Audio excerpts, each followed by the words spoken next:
one thing that I thought, it was like, well, maybe I could go into HR. But I just didn't want to be in HR. I always wanted to be an entrepreneur because of what I want to build. But you can live your purpose through different vehicles throughout your life.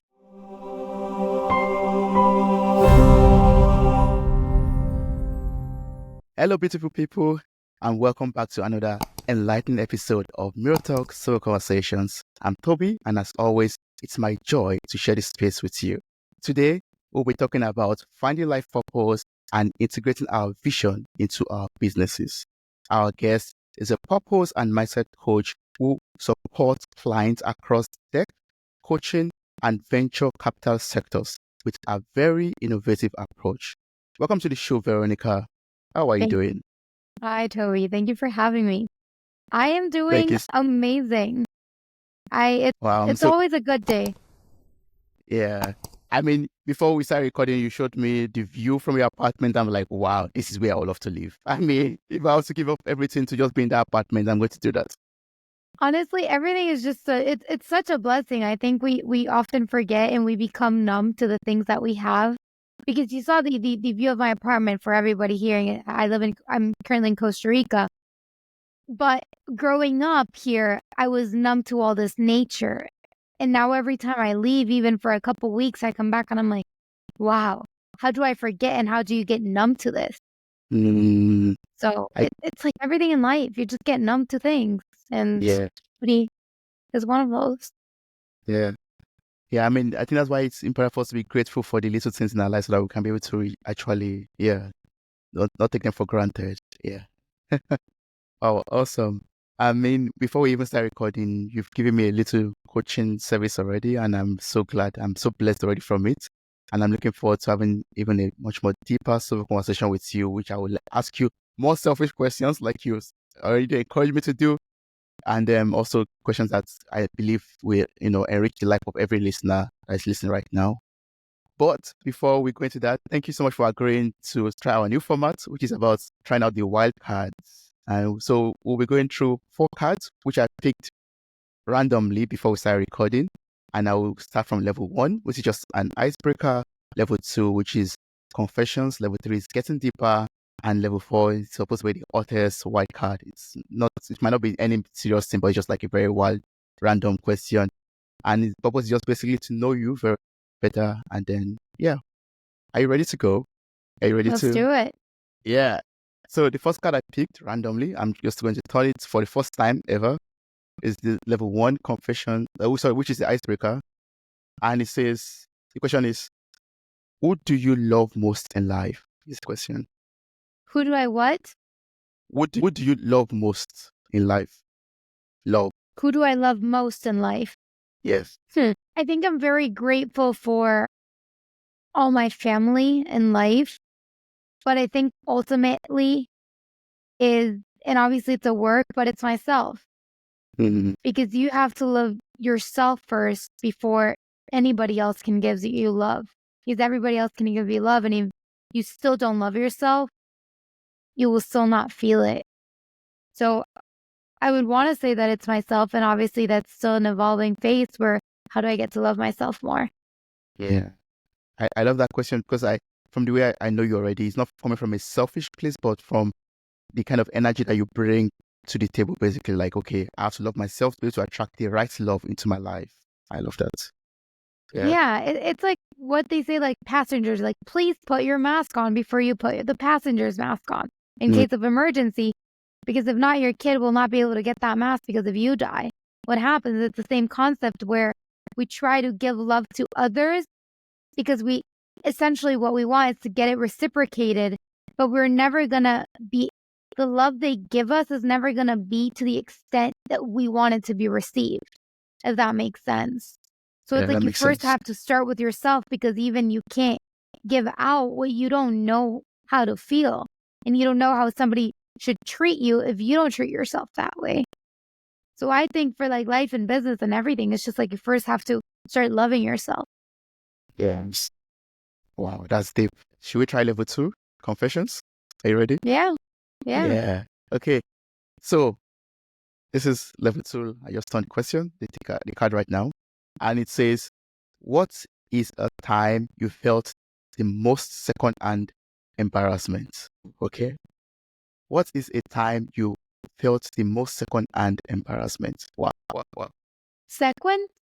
Second-hand embarrassment, like maybe indirect embarrassment, I believe. Okay. Wow. I should maybe check these questions properly before I I never check.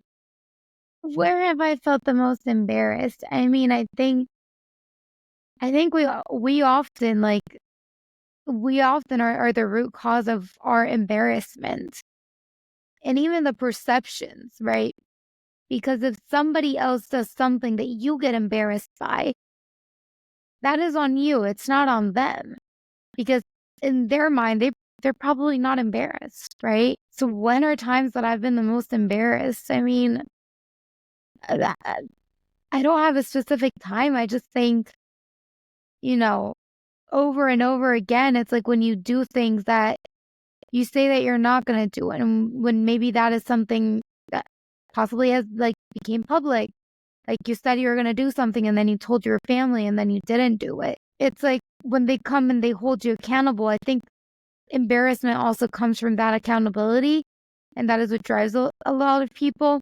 That's why coaching is powerful, because it's, if I have you commit into something and you don't do it, then you feel that embarrassment.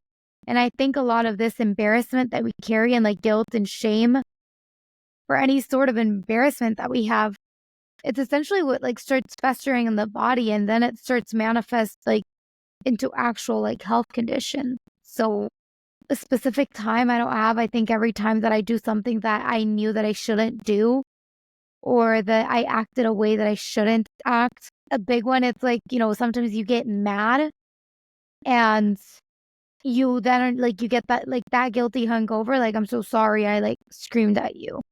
And I typically don't scream at anybody, but it's if you say something hurtful without intending it or not, I think for me that's the embarrassment.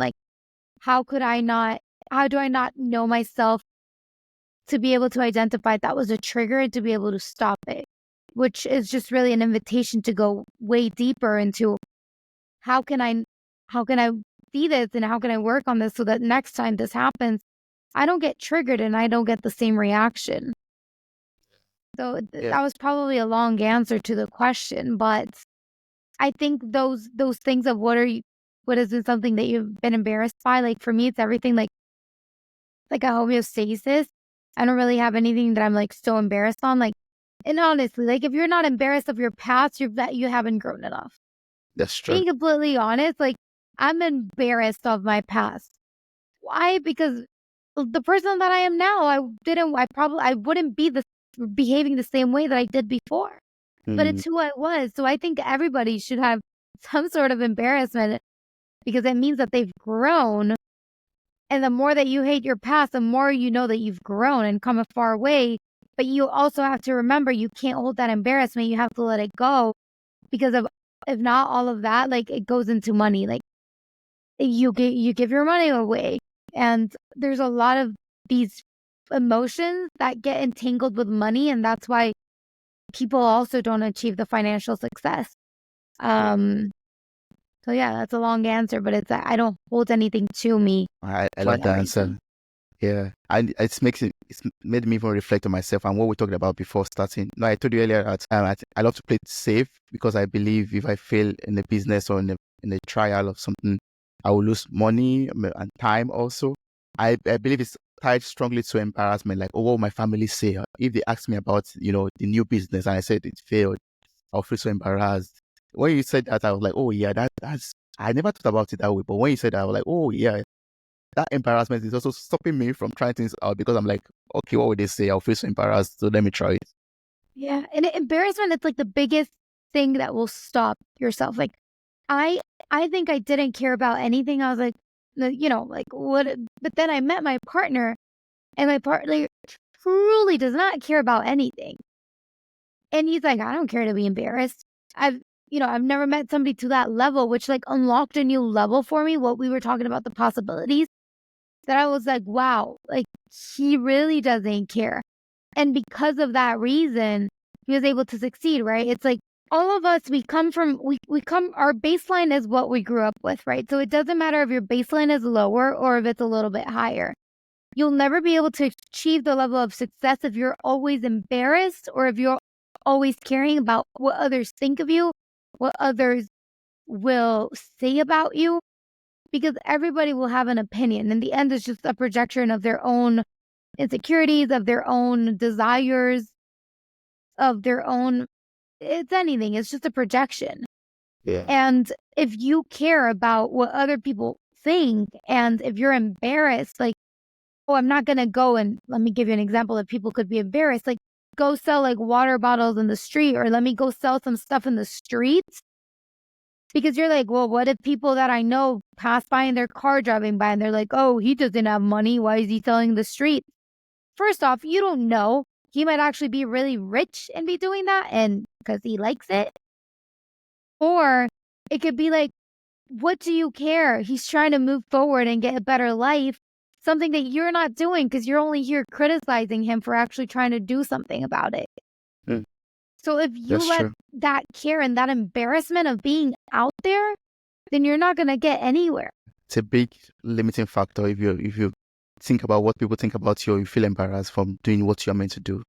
It's such a big thing that holds you back. It's like, even like imposter syndrome, like it's funny because all big people say like imposter syndrome never goes away. And it's like, it does if you start removing that thing of what people say. If you go onto stage and you flunk it, even like, let's be honest, even they pay you a couple thousand and you're like, well, that was awful keynote. It's like, if you care what they say, in the end, it will stop you from even going to another opportunity. You're like, I was so embarrassed that you stop. And I'm not to say don't be caring. Like, I think you should have a golden heart and not care about anyone.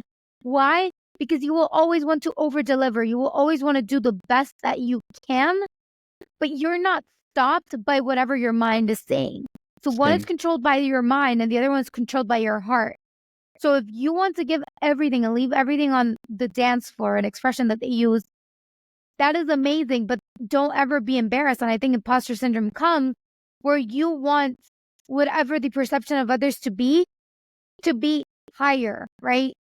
Yeah. But it's like, in the end, they're going to perceive what they perceive, and you cannot control the way that other people perceive you. No. So if they think you sucked at your keynote, that's on them. Because they just have a different expectation, and maybe there was a miscommunication. But in the end, I think all different like factors, like imposter syndrome and all these things that people say, like you will always have them. I think I just don't agree on it. Yeah, people would always, they always talk about you or talk about other people. People always talk basically. And then if they don't talk about you, they move on to the next thing or to the next person or think about themselves at the end of the day. And nobody thinks about you so deeply. People forget about you very quickly. Yeah. If you post something on Instagram, trust me, nobody's thinking about how you look. They might for a second, but that's just a projection. Give it 5 minutes and you're off their mind. Exactly. On to the next post, on to the next person. Yeah. Yeah. Wow. I'm loving your answers already. So I'd love to move to level 3, which is about getting deeper. And are you ready for the third question? It says, what is one thing you would change about society? One thing you would that change I would change about society or societal thinking? About society generally. Like, it could be societal thinking also.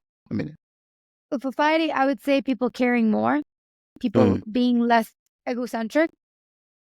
But I would say the one thing I would like to change, and it's a big part of like what I consider my mission, is for people to believe that they're not too small. Because everybody that changed anything, it doesn't matter if it literally doesn't matter. They all, even if they think that they could accomplish big things, they were only just one person too. And I think we are so programmed in society to make it a competition. You're so programmed when you're down at the bottom, you're programmed for this competitive environment. And what we don't realize is that the only way that you can accomplish anything is by leveraging other people, whether by having a conversation, paying for them to work with you, to work for you. But even think about this, like you are a same person. Nothing is Napoleon Hill, conquered God knows how much stuff, and he was just a single person too. He was not that special. Mhm.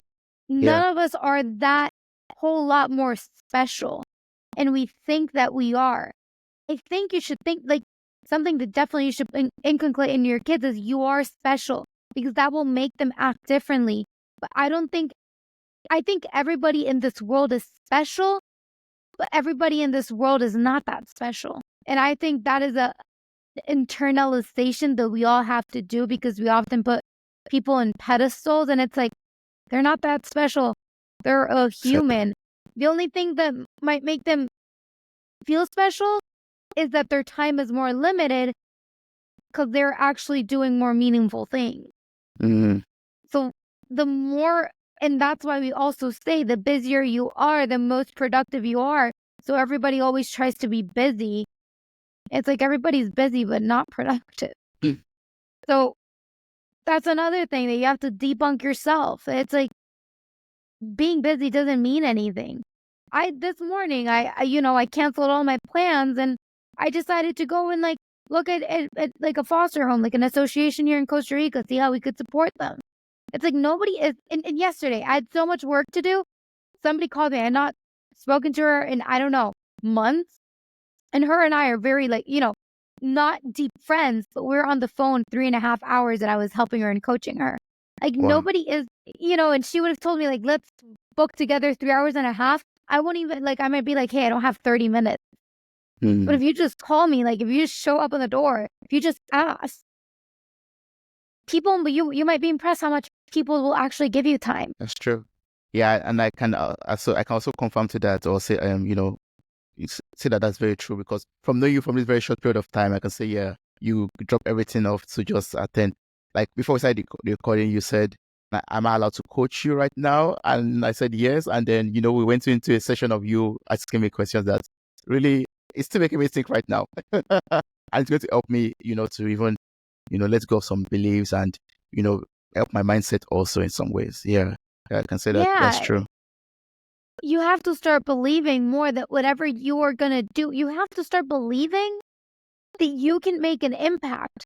Part of my work is facilitating understanding what's the impact that you want to leave. In the end, it's up to you, and it's up to your belief. Like I asked the person that this morning, I was like, what prompted you to start this? And now, mind you, he built it 24 years ago.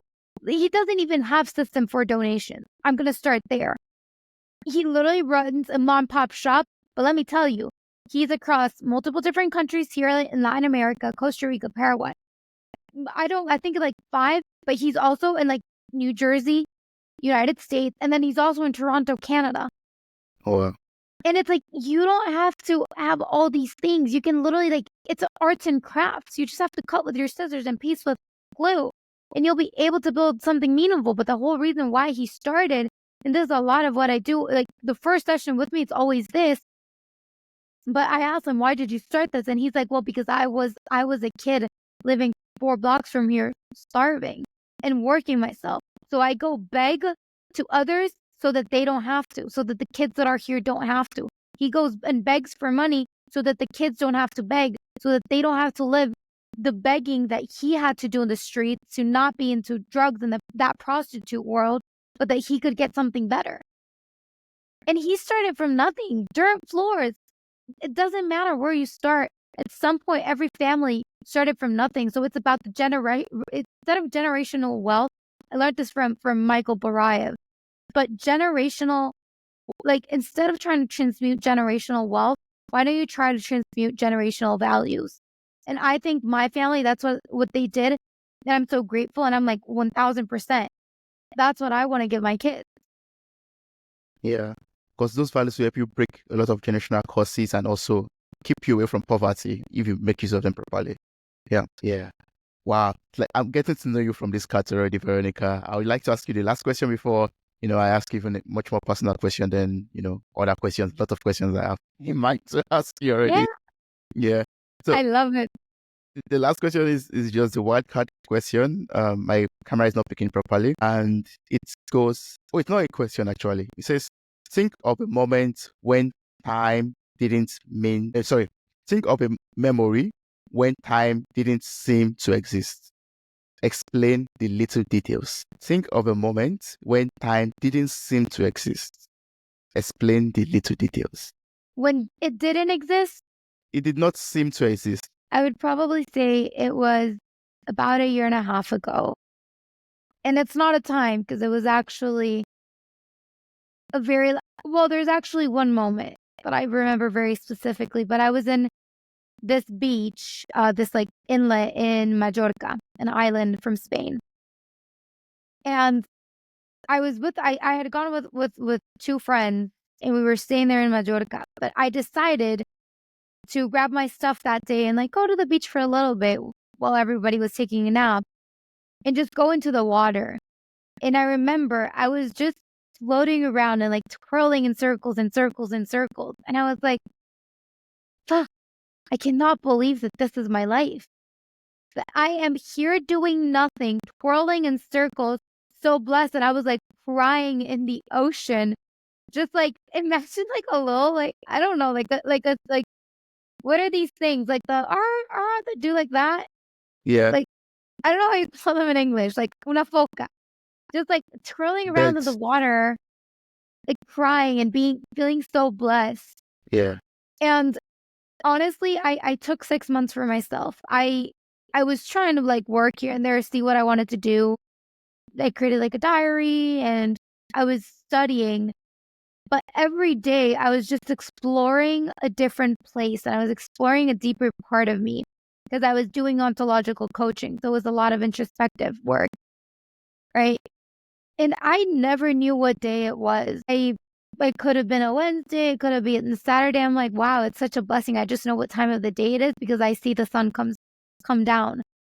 But I wasn't, and I was single. I wasn't talking to anyone. My friends were all in America.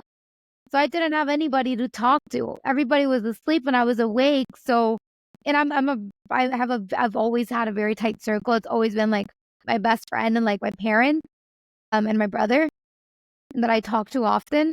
When I was there, I really wouldn't talk. So I was just there learning about myself. So it was just me. It's like time wasn't existing. It was like 6 months of me doing whatever I want in a pure bliss.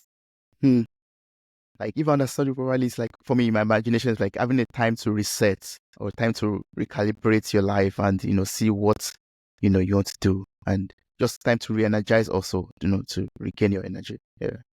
I think that's the best thing I've ever done in my life. Taking like 6 months to a year, which in my mind, I was still like, studying a little bit. I was doing an online certification, but it was really just taking time away from everything, everyone, and all I knew, and traveling constantly to countries where I lived the way that I wanted to, right? And there's this experiment that my friend shared with me, right? And it's about mice, that it's like, if you keep them in the same place, there's 3 mice. If you keep them in the same place, their brain never grows. If you add a couple factors, their brain grows by like 30%. But then if you keep changing in environments, it keeps opening and developing. And yes, I lived out of my country multiple years when I was in college and then working in kind of like my 9 to 5. But it was different because not only was I moving countries, but I was also really uncomfortable because I had no friends. I really didn't have a job or work. I wasn't really doing anything. I was trying to dabble here and there. I would go to coffee shops and like work, but it was like maybe me reading, maybe me like creating prompts for my journal.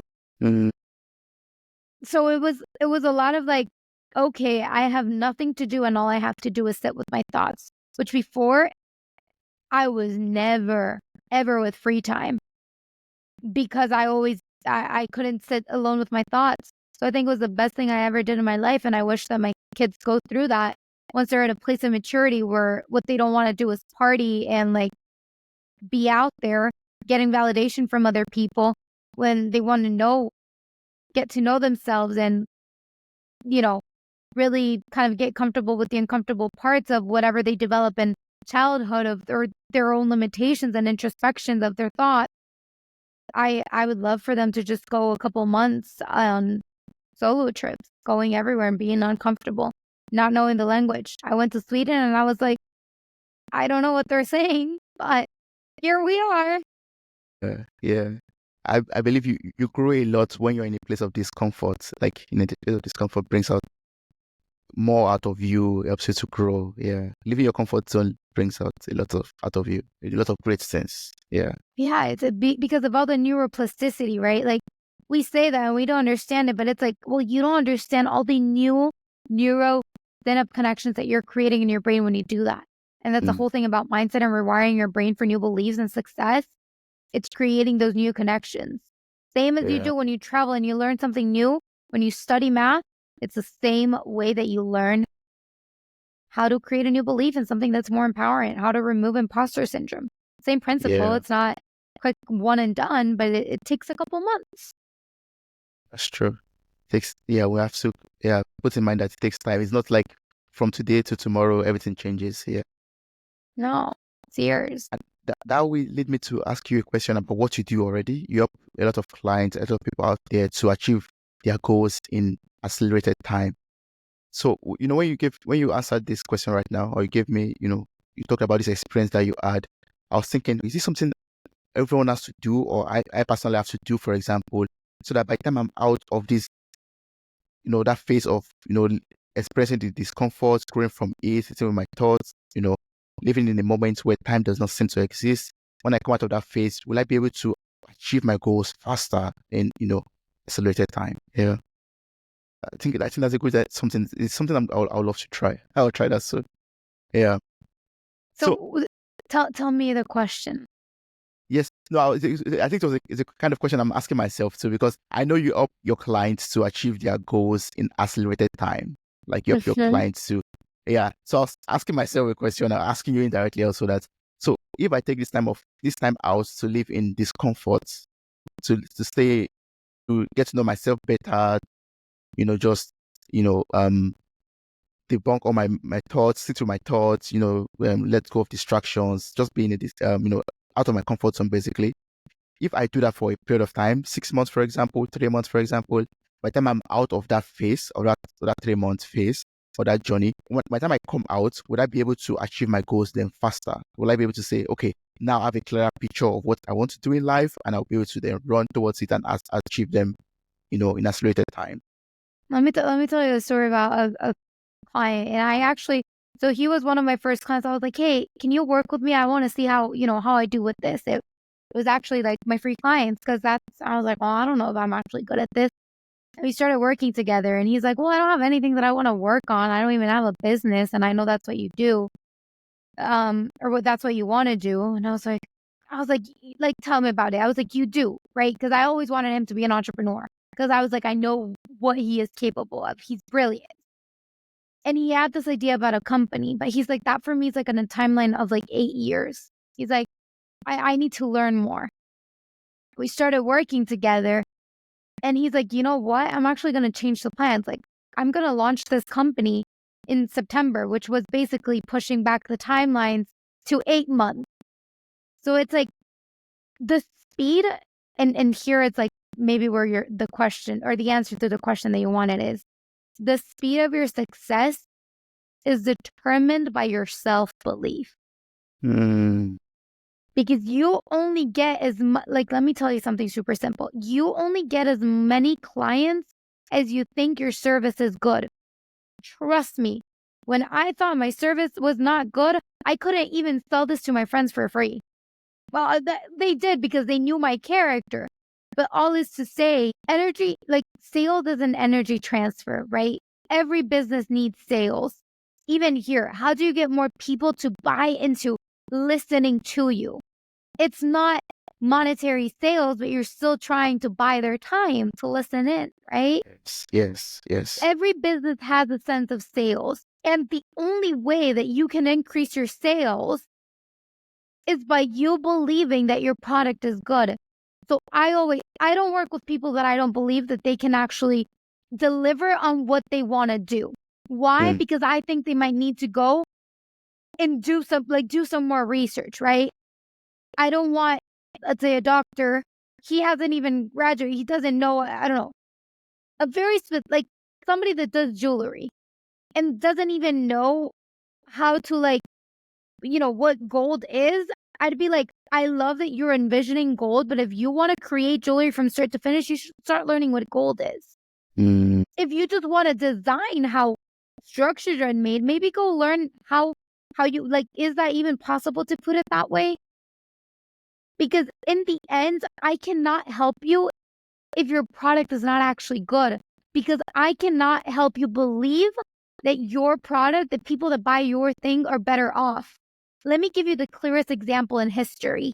Diamonds. Diamond is a piece of a rock that people pay thousands on. There was a psychology created that the amount that you spend on a ring is the amount that a woman will internalize how much she's worth to her partner.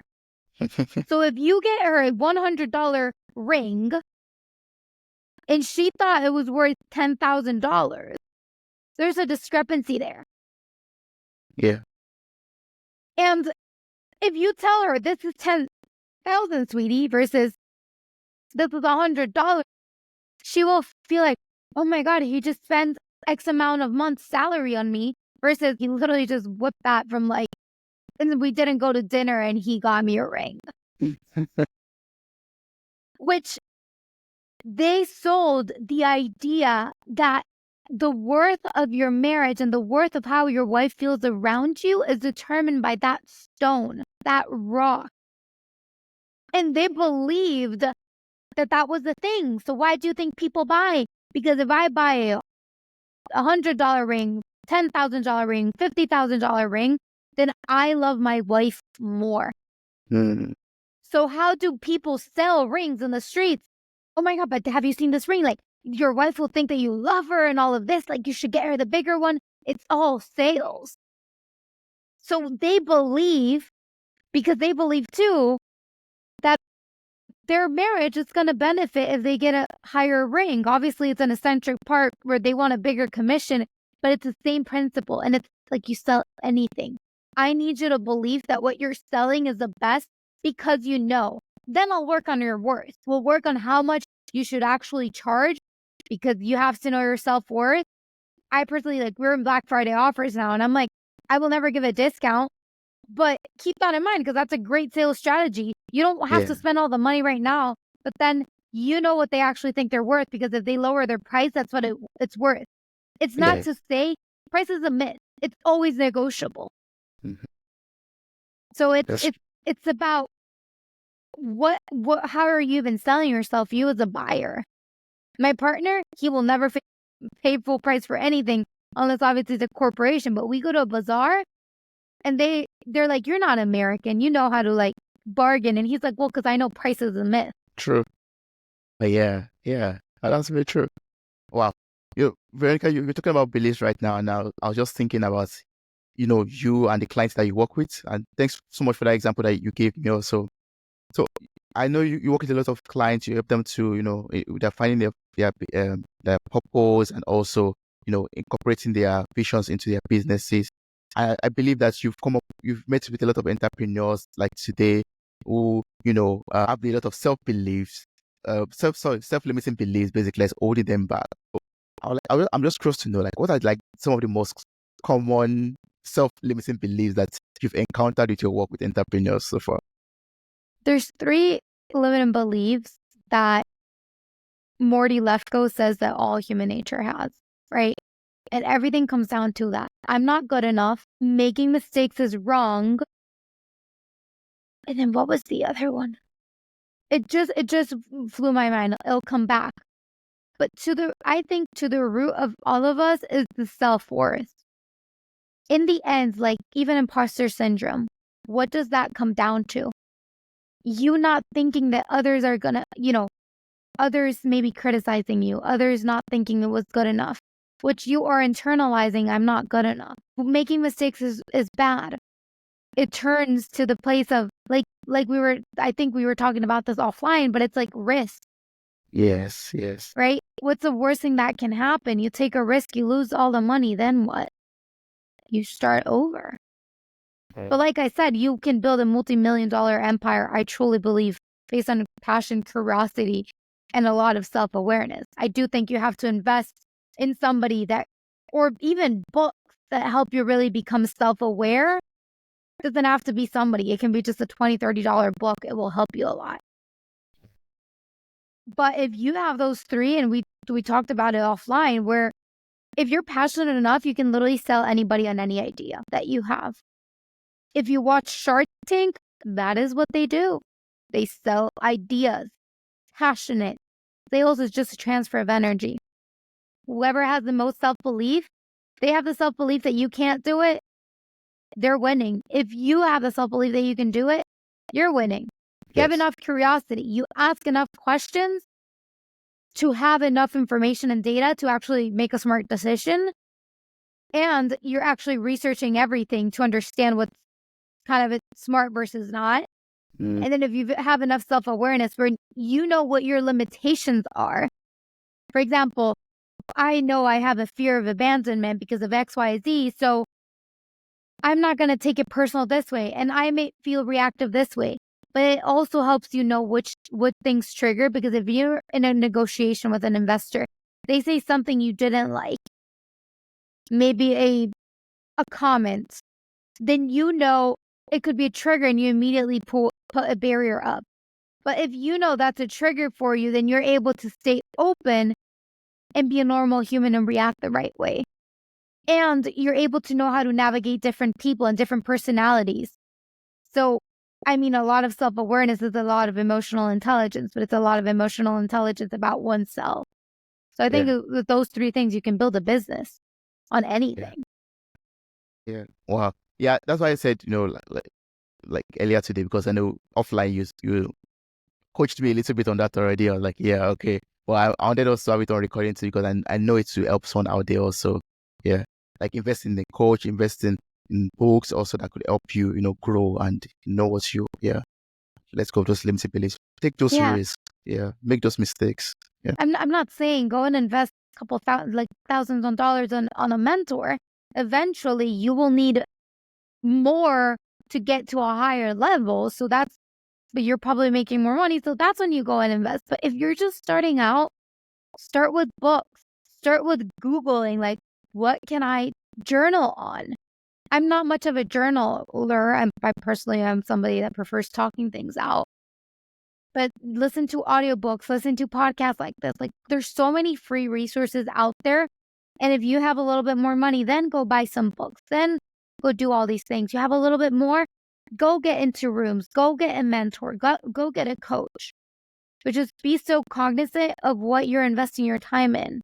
I think people give money and time so loosely nowadays. It's true. Wow. Veronica, while preparing for this conversation, I got to know more about you, and I found out that at the age of 22, you're already managing 8-figure businesses. You're already, collaborating with executives.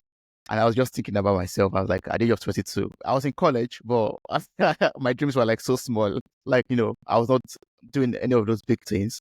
So that, that made me want to ask you, like, I was like already eager to ask you this question. I was like, for someone who is at that age, 22, or even me right now at the age of 30, still does not have it all figured out yet. I have it figured out to some extent, but who doesn't have it all figured out? What are like some steps that someone could take to discover their purpose and passion if they feel stuck or they feel uninspired to, take those, achieve their dreams or do what they have to do? So I'm just going to say this. Nobody has everything figured out. And if they do, they're probably dead.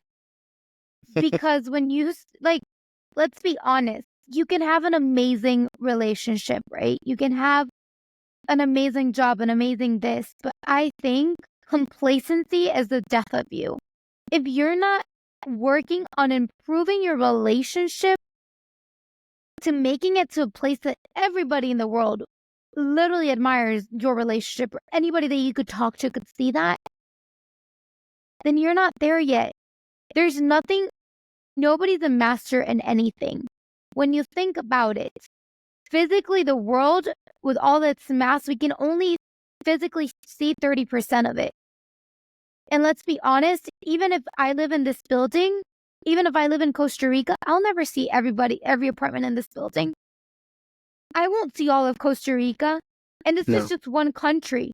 So imagine how many places in the world we don't see. And even if we go see one place in the world, imagine how much surface we don't see. So I think anybody that pronounces themselves an expert, which an expert just means that you are adequate enough and have had enough experience. But to be honest, nobody's an expert. Nobody has it all figured out because there's so much more. Like I said, 30% of the physical of the world's mass is only physical. Imagine how much of it you really actually start to discover. So if you think you have an amazing relationship, you should always ask, how can it be better?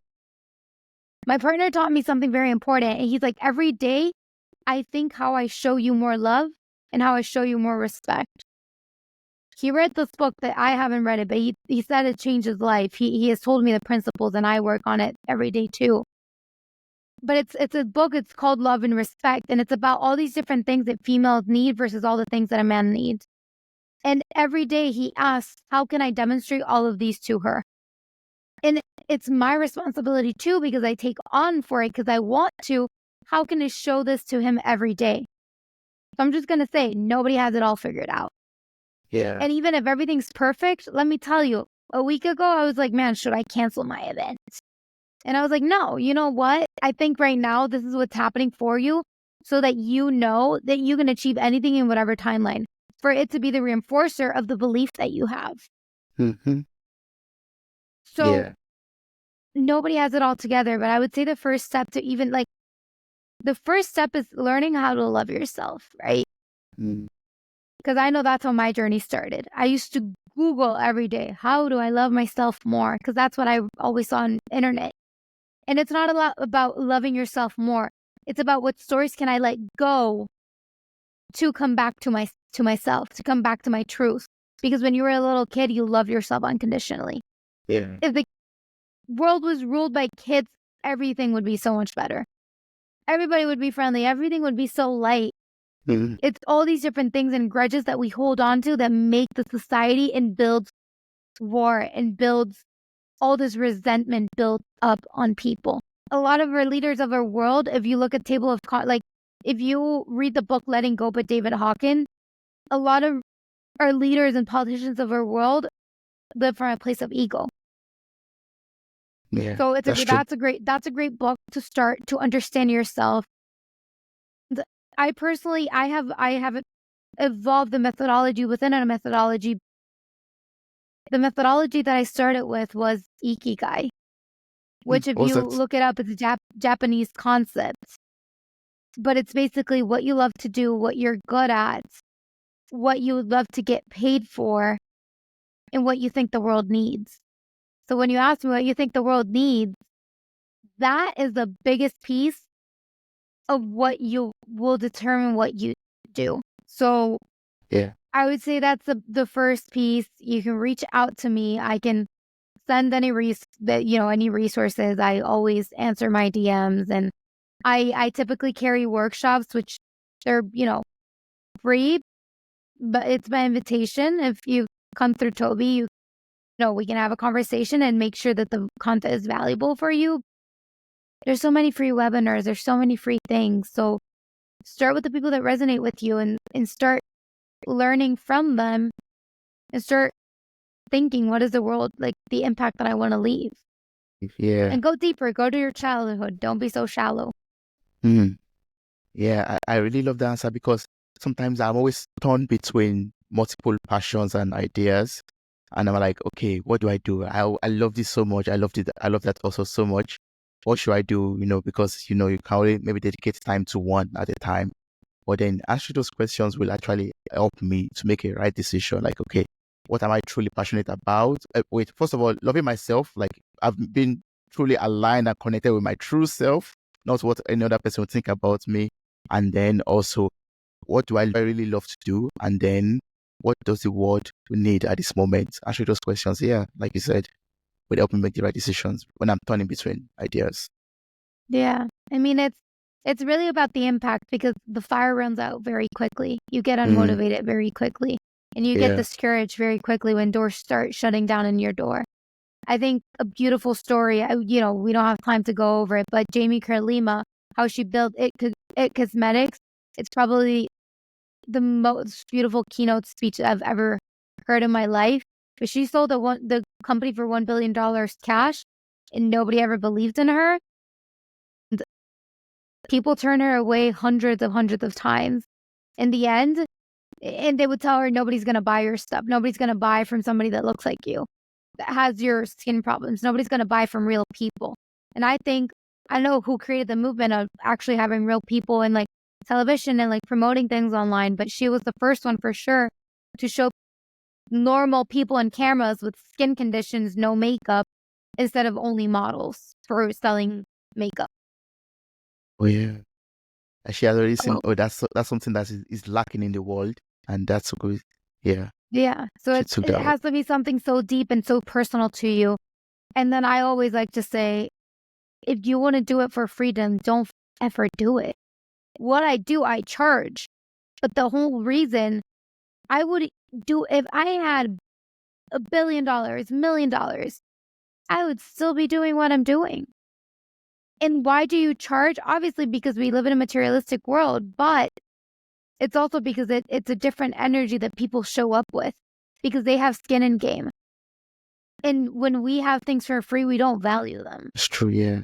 Yeah, I mean, that's unfortunate, but very true. I mean, sometimes we want to do things for free out of our big hearts, basically, out of love, but then people take it for granted because there's no value attached to it. Yeah. Yeah, I can do the same coaching to somebody that I offered it for free to, understand if I was good at it and will people actually buy it. And I can do the same coaching with somebody that pays for me. They're going to show up completely different. Because if it hurts you a little bit, then you're going to do something to make it worth your time. So you're going to put your energy into it. Yeah. That's a blessing of being so materialistic. And we have to pay for things because if we could be lazy and live off of the ground, that's how you have no aspiration. True. Yeah. Or just take everything for granted and just live carefully. Yeah. That'll be a mess.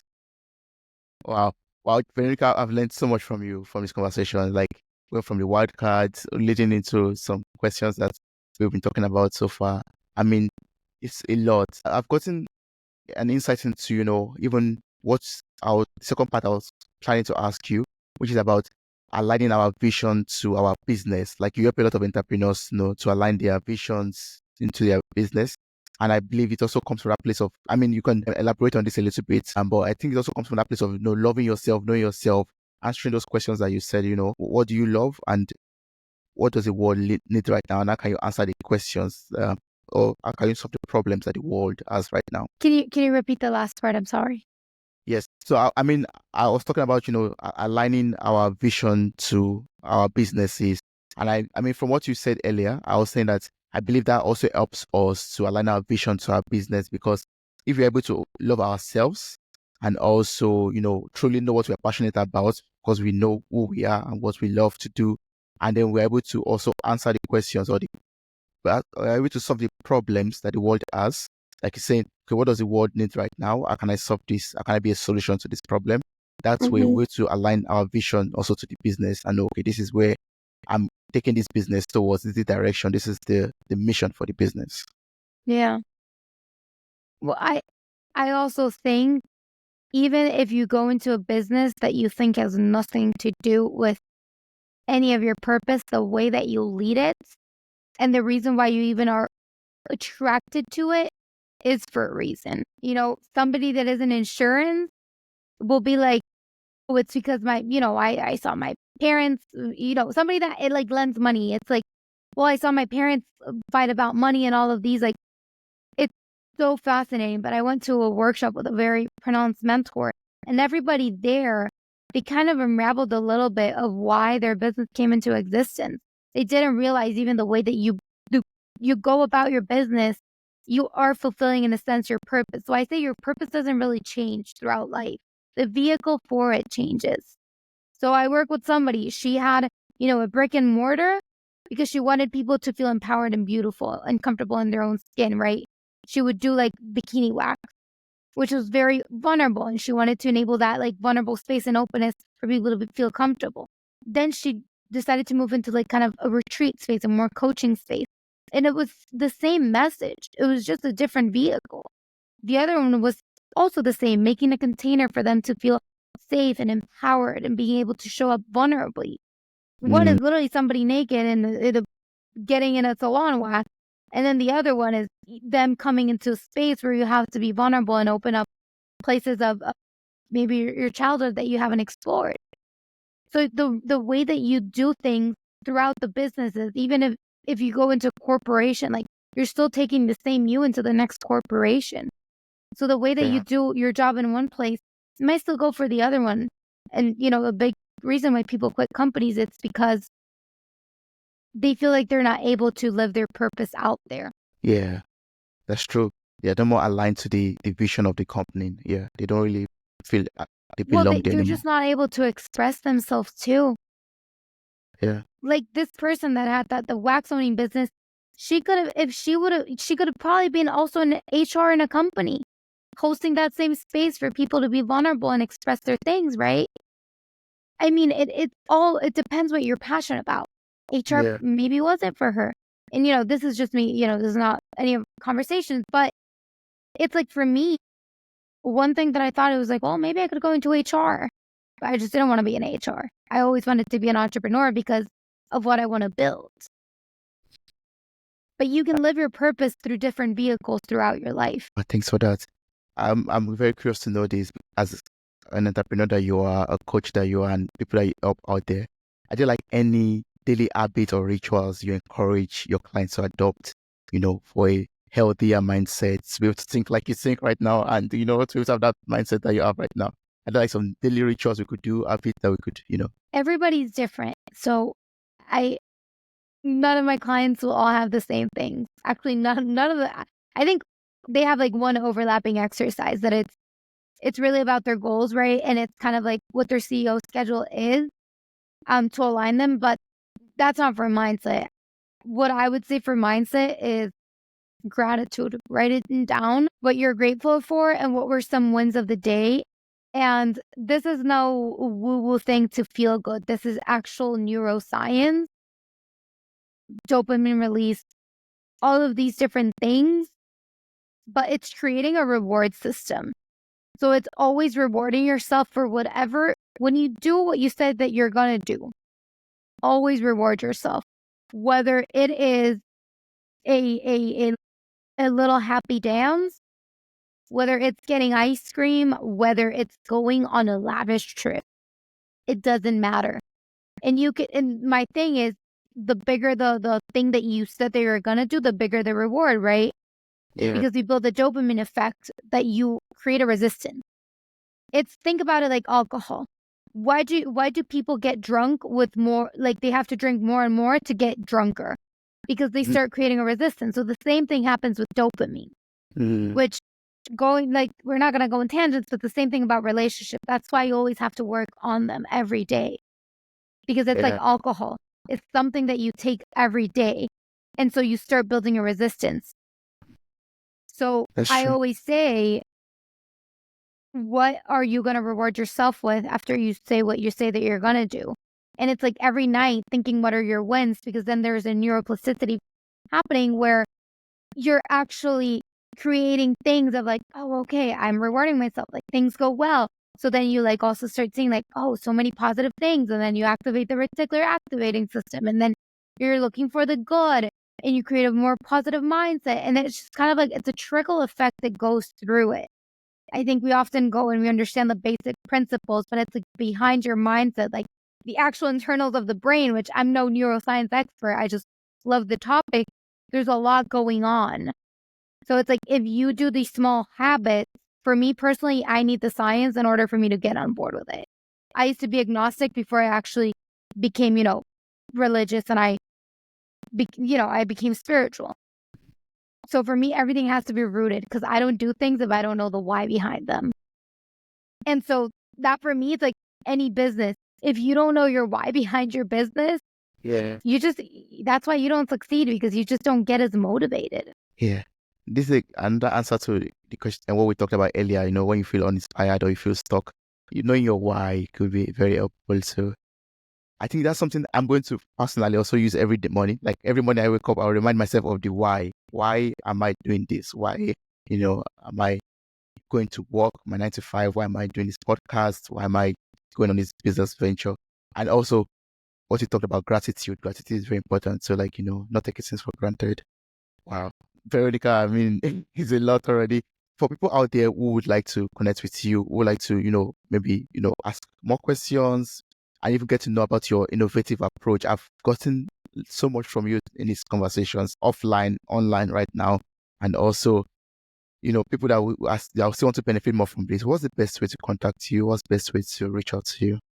DM me on Instagram. That's where I am day in, day out, which is just Veronica Kissling. Kissling as it sounds, with a double S.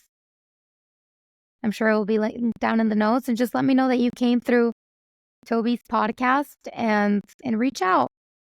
Awesome. I'm going to place a link to your Instagram in the show notes of this episode.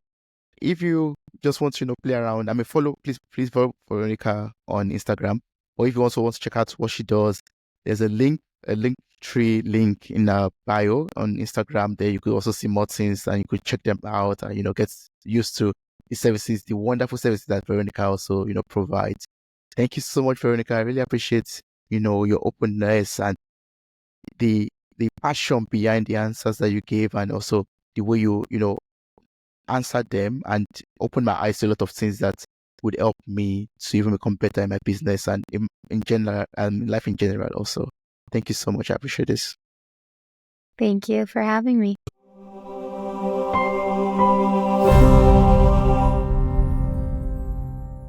Hey there, podcast enthusiasts. Are you ready to add a little sparkle to your day?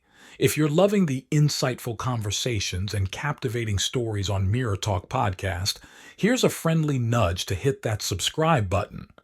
By subscribing, you'll never miss out on the empowering messages and thought-provoking discussions we bring to your ears. But wait, there's more.